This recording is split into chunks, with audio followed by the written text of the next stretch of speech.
All right, we are joined by Dr. Nalini Chilkov, who has been a friend. I think we were just talking, 2011, I did my first event in LA, and you came to that. And it's amazing, 12 and a half years later, we're all still here doing new and interesting things, but essentially still doing a lot of the same thing that you've been doing for a long time.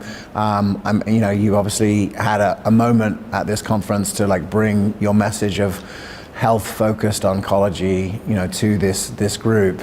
Now that you've done your talk and you've had feedback from people, how do you think it's gone? I have been so well received. It's just been beautiful.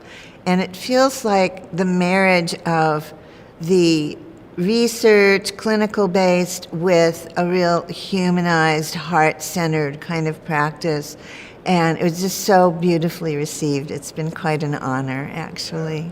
Yeah. So I'd love to just get your thoughts on, what it's been like to be a cancer-focused practitioner in the last 3 years, because obviously there's a number of factors that have, that impact, cancer outcomes, whether it be, loneliness or, some of these viral issues. And I'd just love to get your thoughts on what you've seen in the field in the last 3 years. Well, cancer patients already become isolated. They become socially isolated because people don't understand what they're going through, or they don't have the energy to be in their community and active in relationships. But the last 3 years has also been more high risk for them because they're immunosuppressed while they're going through treatment. So I think the isolation was greater during this time period. And many cancer patients did not get the care that they needed.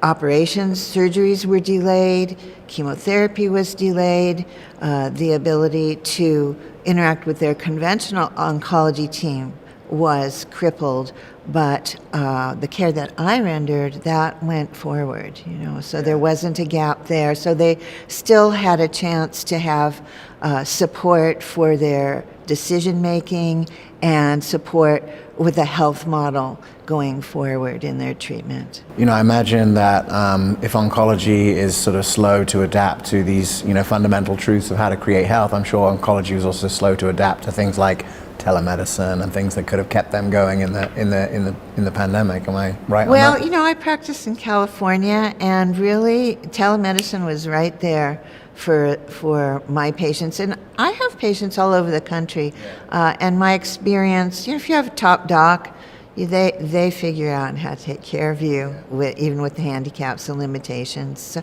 not so bad, So tell us a little bit about, I guess for the practitioners who are out there who weren't able to be here, and I know you've done an incredible functional forum before in 2017 on this sort of topic, but what are sort of the pillars of what needs to be in place in order to support patients with their health during a cancer process? So as you know, my mission and my passion is to have collaborative relationships between oncology teams and functional medicine, naturopathic medicine clinicians, so that every patient has a plan for their health and not just a plan for their disease. And over 30 years I've been in practice, I've developed a framework and a system that I now call my OutSmart Cancer System. And that's really a multifaceted approach to making sure that the whole person is cared for. But the fundamental core is to tend to what we call the cancer terrain, or the tumor microenvironment, which is this signaling environment in which you can either inhibit or support hosting cancer. So we don't want a biosystem that's going to be hosting cancer development, progression and proliferation and metastasis. We want a biosystem that inhibits and sends stop signals. So in our toolbox, we essentially have epigenetic materia medica ways to impact that biosystem and all the signaling. So you can essentially change the metabolism of tumor cells and slow it down and put the brakes on, which buys you time to do some of the investigations you need to do to really put an individualized, really targeted treatment plan together with the best of both worlds, with a high level of confidence that you're going to get a good result. Yeah, that's beautiful.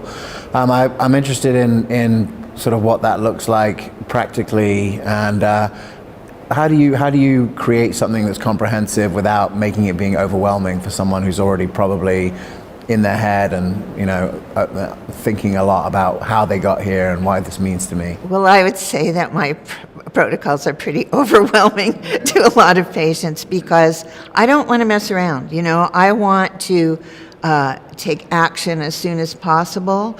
And some patients who have very aggressive cancers, you need to be aggressive with what you're doing to match that. And so I put together the treatment plan that I think is the best for the patient. And then I have a nutrition coach in my practice who takes my plan and holds my patient's hand and helps them to implement that. And depending upon who that patient is, who they are, their resilience, their inner resources, their ability to get organized to do it, she walks them through it at whatever pace they feel capable of starting. So some people are quantum leapers and most of us are baby steppers, but you can stair step up into that. But at the first visit, I have a few goals. One is to decrease the anxiety that patients have, which is really amplified by the oncologist, and to give the patient a framework in which I encourage them to have not only their disease team, their oncology team, but a health team as well, but to really emphasize that they are the head of their own team. The oncologist doesn't own their body, their time, their schedule, or their decisions, so that the patient then has a sense of control, a sense of agency, a sense of impact of where their journey is going to take them. And that by itself is huge for the patient. And we can certainly start leveraging things in the diet right away and talking about sleep and things that don't cost a lot of money for patients who don't have a lot of money, so that right away we can start putting a patient on a low glycemic diet so that that signaling, that growth signaling that comes from glucose and insulin can immediately be downgraded, and then we're slowing down the metabolism. So there's some simple things to start with, and then the patient feels like they're doing something for themselves, I sat next to a doctor who works with a lot of cancer patients at dinner the other night, and she was sharing how, as she's gone further into doing this work, she's really focus more and more on the emotional side of things. And I'm just wondering, what are your recommendations for dealing with that? And obviously you have, your background in Chinese medicine, so I'm sure that informs some of it. So what are some of the ideas that you would bring forward in that end? Well, from the beginning, the patient wants to be seen as a whole person and deeply listened to, and that doesn't always happen in the oncology setting. That by itself is important, so we give that. I also encourage patients' support system to come to the visit or to be with them on a Zoom visit, and that's important too, so that the people that are helping and caring for the patient really feel that the message is clear.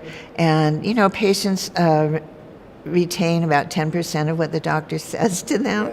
So if they have family members or primary friends or family members, significant others with them, their kids, then it's really a team approach. Nobody can go through cancer by themselves, so having that support system is really important. Some cancer patients feel like they're supposed to go to bed and rest and don't understand that staying engaged in life and exercising and staying active in their life is part of their well-being. A lot of relationships change when you get diagnosed with cancer. So there's this psychosocial part of it. But then there's the spiritual and existential part of facing one's mortality. And I am quite comfortable talking to patients about end of life, mortality, death and dying. I'm comfortable. So if there's somebody in the room that's comfortable, that is helpful. But also my job is to help the patient build their team. So if they need psychosocial or spiritual support, if I can't, in my conversations, my intimate conversations with them, be that person, then it's my responsibility to make sure they have the right team for that part of their journey as well. Yeah. So what does an optimized integrative oncology team look like Well, I want the patient, I'm like, what's the right tool for the job?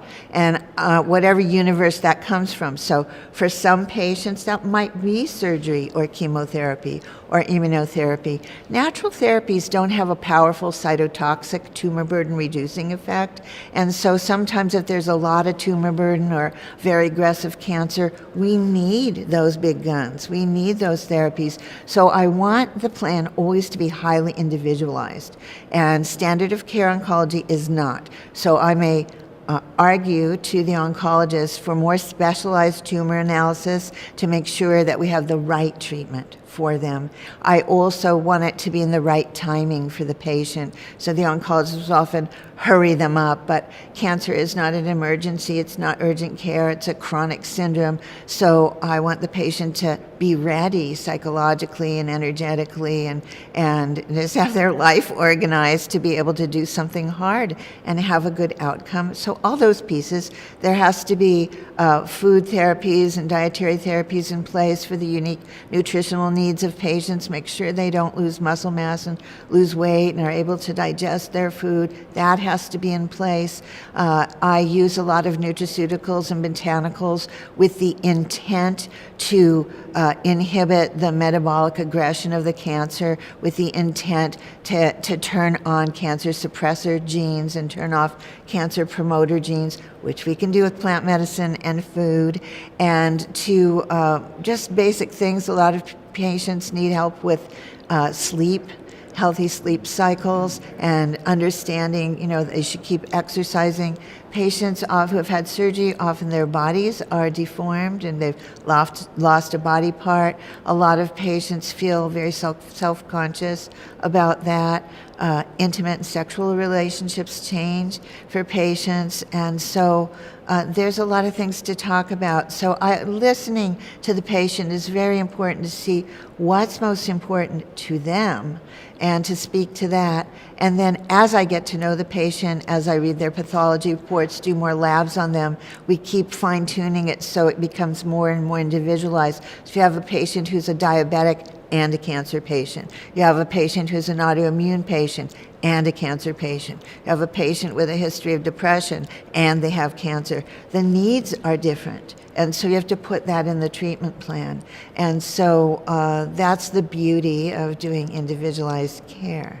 Well, I know this has been your mission for a long time, and I know there's only one of you, but I know part of your mission is to train other people to do this, and you've got your Academy of Integrative Oncology.